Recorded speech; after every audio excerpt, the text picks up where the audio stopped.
Hey, this is Darren from Property Prosperity. I don't know if anyone's been reading the news lately, but the front page of the Advertiser today was about one of the senators, Senator Bob Day, who's actually a senator locally to where I used to live when I was growing up, actually, in the Tea Tree Gully area.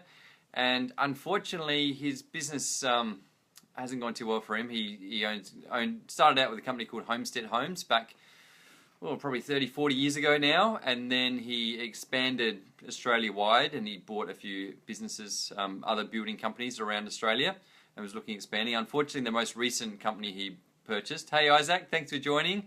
In his own words, he thinks he paid a bit too much for the business. At the same time, he was expanding his national company. He also became a senator, and so what that means is once you become a senator, you've really got to pass over the reins of running your business. So what he did was then obviously handed it off to all his managers, hoping that they'd do the right thing. And unfortunately, in his own words again, he said that he probably didn't have the right people managing his business for him. And essentially it means that over time the business has gone broke. So what I thought, obviously that's a terrible thing for him. He seems like he was trying to do the right thing. I don't think he was necessarily doing it in a way he was trying to mislead or deceive people. And so, and he's mentioned on there that he's going to be losing his house and a whole pile of things. What happens sometimes with the less scrupulous builders, if they know things aren't going well for themselves, then what they start doing is start hiding their assets, because generally you'll find there's a pretty big lead up time between struggling to pay your bills and finally going broke. So, could be years essentially. And so, he would have known that things aren't doing too well for himself. And so, a scrupulous person, a person with scruples, an ethical person would be then trying to put as much money of their own money into the business as possible to try and trade through the problems. A less scrupulous person would be trying to take out as much money as possible from the business and hide all the money, basically. So it sounds like the fact that he's probably going to be losing his house and a whole lot of things, he probably did the former. He's probably trying to keep the business afloat as much as he possibly can. And if you're doing it in that sense, usually go down in a pretty big way, to be honest. It's when you put your every last cent in trying to get the business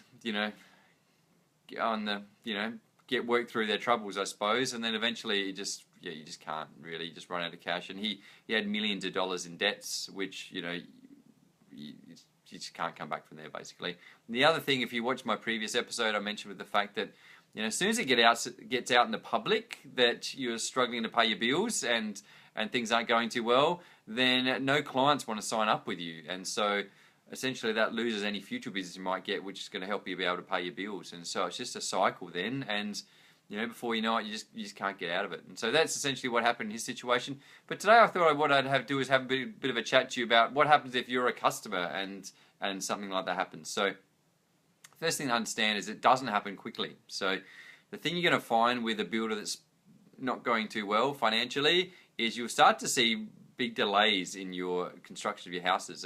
And reading the paper today, they had quite a few articles there about people talking about their experiences. And some of them have been a year or more, or 2 years. Some of them had been waiting for their house to get built, and so there's delays because tradies aren't getting paid, and so they don't want to do the work. And so because they have cash flow issues, the way building works is you have to pay. You only pay once your work's been done. So if you're a builder, you've got to put the slab down first and then you get paid for it. You put the frame up and you get paid, put the brickwork up and you get paid. So you get paid in staged payments, but you're not actually allowed to actually charge anyone up front. So that means if you've got a situation where you don't have a lot of cash, then you can't actually pay to get the slab down in the first place to actually be paid for it. So you don't have an opportunity to make a profit until you spend money up front, but if you don't have any money, you can't make a profit. So it's this catch-22 situation. And that's why you find a lot of these builders that are struggling to pay their bills, they can't afford to get the work done up front, which it becomes that situation where they can't get paid. And so that's why you start to find your build's going to get delayed because they can't afford to keep it going. And so a lot of these people are reporting that. So that's the first thing you're going to find. Even before your builder's gone broke, you're going to have this situation where you've got massive time delays. And the reason why that's going to have effect on the homeowner or the potential homeowner is the fact that they're paying interest on the land. And so imagine if you've got a block of land, you paid I don't know, $200,000. That's, $1,000 a month you're forking out in interest. Let's say it got delayed by 12 months. That's $12,000 out of your pocket. And if you were trying to rent somewhere at the same time, or you were paying a mortgage for another house somewhere else, that's a double whammy for you. So it really hits you. And obviously, imagine if you got a block of land for $400,000, it's going to be even worse, basically. So you got this situation. It's costing you money while the build's not happening, essentially, and it's costing you money because you're currently renting, waiting for the house to get built. So, hey, John, thanks for joining. And obviously, this isn't a story about you, John. So you're okay. I'm sure you're fine. And so that's the first thing. The clients are already put out because they've got these interest costs of holding the land, waiting for the house to get built. Finally, what happens is eventually, and actually it sounds like a bad thing, but the builder going broke is probably a really good thing for the client, because what they're doing, they're locked in with that particular builder. They can't go anywhere else until that builder gives them an out, essentially, because they've signed a contract with the builder.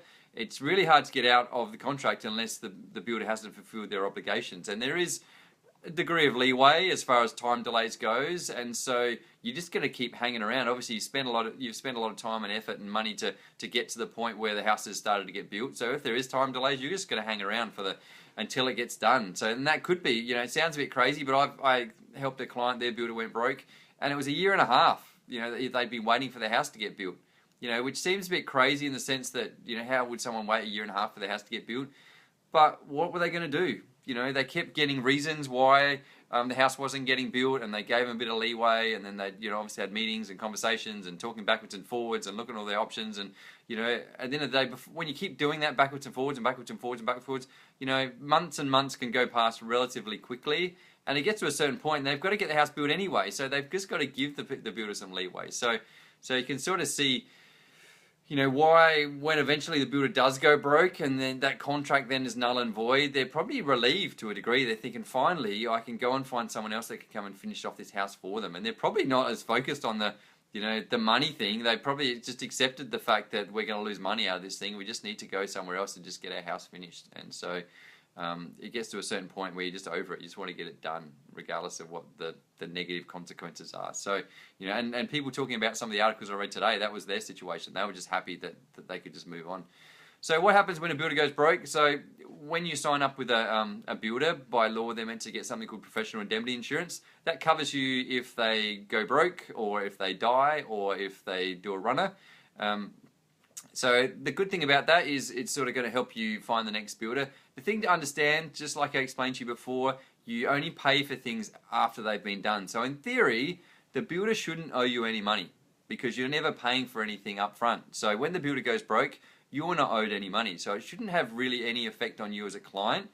It will have effect on the tradies though, because the tradies get paid, do the work, and then they get paid after the work. So quite often you find when builders go broke, the clients are sorted out as far as the professional indemnity insurance, but it's the tradies that are in trouble because they don't have an insurance against essentially their employer or going broke. So they're the ones that are short. And you can imagine if you're laying a slab down for a house, that might be $20,000 or $30,000. Imagine you laid 10 slabs down for a builder.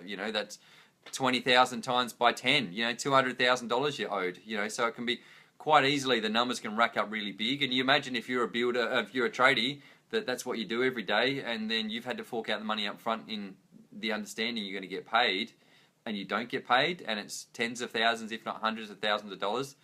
That could be the end for that tradie. How's he going to be able to come back from there, really? So, because most tradies, generally live pretty close to day by day, and they might put some money aside for a rainy day. But when you get a big hit like that, how are you going to come back from that? How are you going to try and cover that cost? Because essentially, what that means is every job you do after that, where obviously you are making profit, those profits are going to try and pay off that loss you made in the past and paying off all the bills that you've had because they've had to commit to the materials and their tradies. They have to pay their tradies. They can't just decide they're not going to pay them. So you can see it's devastating as far as the tradie is concerned. But you as the client, you're covered by professional indemnity insurance. So what professional indemnity insurance does cover, you actually find might not be a particularly large amount of money. It might only be $50,000, or depending on the state you're in, it might be more or less than that amount.